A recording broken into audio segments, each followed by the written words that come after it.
کہ میرا سوال پیش کرو، تمہیں کتابوں سے ایرا وغیرہ نتھو خیرہ کی شان مل جاتی ہے؟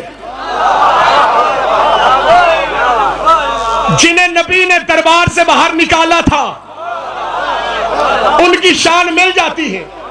یہاں تک کہ ملا کو کتابوں سے پگ باندھنے کے فضائل مل جاتے ہیں، مسواک کرنے کے فضائل مل جاتے ہیں، شلوار چھوٹی رکھوانے کے فضائل،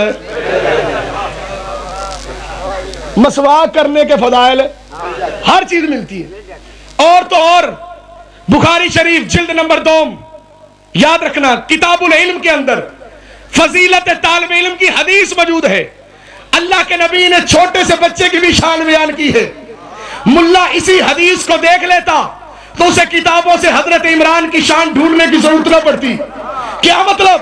ہر مدرسے کے اندر یہ حدیث لکھی ہے، ہر مدرسے کے اندر طالب علم کو یہ حدیث بتائی جاتی ہے کہ دین کا طالب علم جب دین کا علم حاصل کرنے کے لیے گھر سے نکلتا ہے، فرشتے اس کے پاؤں کے نیچے پر بچھاتے ہیں۔ اور ملا تو اسی حدیث کے اوپر غور کرتا، تجھے حضرت عمران کی شان کے لیے کتابیں پڑھنے کی ضرورت نہ پڑتی۔ فرشتے جس کے پاؤں کے نیچے پر بچھائے اسے طالب علم کہتے ہیں۔ طالب علم جن کی جوتیاں صاف کرے انہیں استاد کہتے ہیں، استاد جن کا ادب کرے انہیں عالم کہتے ہیں، عالم جن کا حیا کرے انہیں فقیہ کہتے ہیں، فقیہ جن کا احترام کرے انہیں محدث کہتے ہیں، محدث جن کا احترام کرے انہیں راوی کہتے ہیں، راوی جن کا ادب کرے انہیں تبع تابعین کہتے ہیں، تبع تابعین جن کا ادب کرے انہیں تابعی کہتے ہیں۔ لو سارا مجمع اٹھ کے کھڑا ہو کے بھی داد دے، میں راضی ہونے والا نہیں، چپ کر کے بھی بیٹھے رہو، میں ناراض ہونے والا نہیں، میں نے دعا اپنے وقت کے ایمان سے لینی ہے۔ دیکھوں گا کتنے انصاف کرنے والے لوگ بیٹھے ہو۔ ارے تابعی جس کا ادب کرے انہیں صحابی کہتے ہیں، صحابی جن کا احترام کرے انہیں نبی کہتے ہیں، نبی جن کا احترام کرے انہیں رسول کہتے ہیں، رسول جن کا احترام کرے انہیں پیغمبر کہتے ہیں۔ آدم سے لے کے عیسیٰ تک کے نبی جس کا ادب کرے اسے محمد کہتے ہیں، محمد جس کے لیے اٹھ کے کھڑا ہو جائے اسے فاطمہ کہتے ہیں، فاطمہ جس کی جوتی صاف کرے اس کو علی کہتے ہیں، علی جس کو جھک کے سلام کرے اس کو ابو طالب۔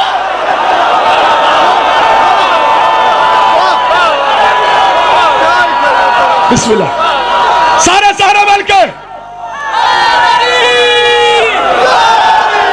ایسے نہیں، دونوں ہاتھوں کو بلند کر کے سینے کا زور لگا کے بنو امیہ کے باپوں پہ لعنت کر کے بنو ہاشم کے سرداروں کو سلام کر کے بولو بولو سکینہ علی کلندر۔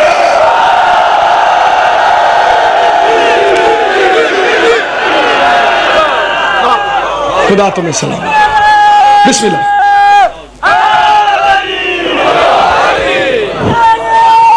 بس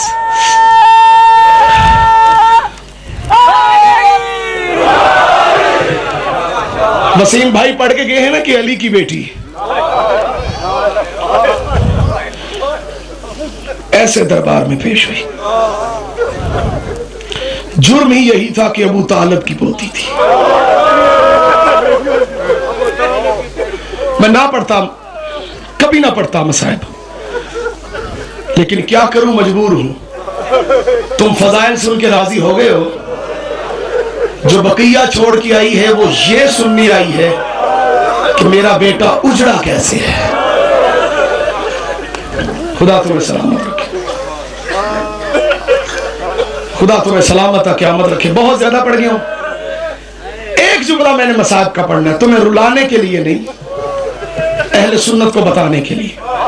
سنی بھائیوں، خدا کے لیے کبھی مولویوں سے جا کے یہ پوچھو، 3 گھنٹوں کے اندر جس کے سارے بیٹے قتل کر دیں اس کے ساتھ بیٹھ کے افسوس کرتے ہیں یا زلفوں میں ہاتھ ڈال کے تماچا مارتے ہیں؟ اجرکم اللہ۔ کبھی جا کے مولویوں سے پوچھو نا، یہ تو پوچھ لیتے ہو کہ ماتم کرنا جائز ہے،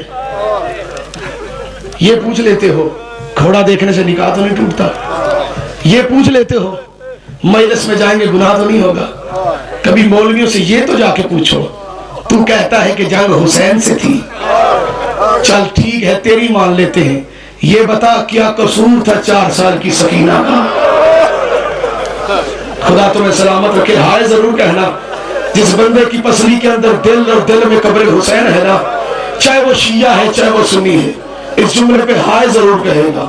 یہ وہ بی بی ہے جس کی عمر تھوڑی تھی. خدا تمہیں سلامت رکھے. دکھ ہزاروں تھے.